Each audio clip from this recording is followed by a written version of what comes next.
अहो, शेवभाजी खाण्यासाठी आता ढाब्यावर जायची काही गरज नाही. चला तर मग रेसिपी सुरुवात करूया. इथं कढईमध्ये तेल टाकलेलं आहे. त्याच्यामध्ये अर्धा चमचा मोहरी आणि अर्धा चमचे जिरे टाकायचं आहे.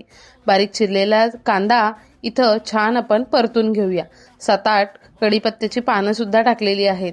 छान असं गुलाबी रंग येईपर्यंत कांदा आपण परतून घेऊया. त्याच्यामध्ये आता 1 चमचा आलं, लसूण आणि मिरचीचा ठेचा टाकणार आहोत.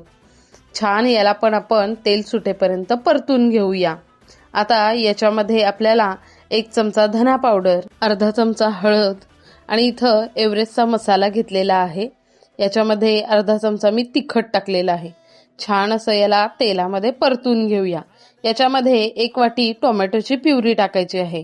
टोमॅटोला पण तेल सुटेपर्यंत छान असं परतून घेऊया. कलर खूप छान आलेला आहे. याच्यामध्ये 1 वाटी गरम पाणी टाकलेलं आहे मी. छान आता ह्याला उकळी येऊ दे. चवीनुसार मीठ पण टाकायचं आहे. आता इथं छान उकळी आलेली आहे. इथं 1 प्लेट शेव टाकलेली आहे. तुम्ही बारीक मोठी कोणती पण घेऊ शकता आणि गॅस बंद करायचा आहे. पटकन हलवून याला कोथिंबीरनी गार्निश करायचं आहे. ही भाजी तुम्ही रोटी, चपाती, भाकरी सोबत खाऊ शकता. रेसिपी आवडली तर 1 लाईक नक्की करा.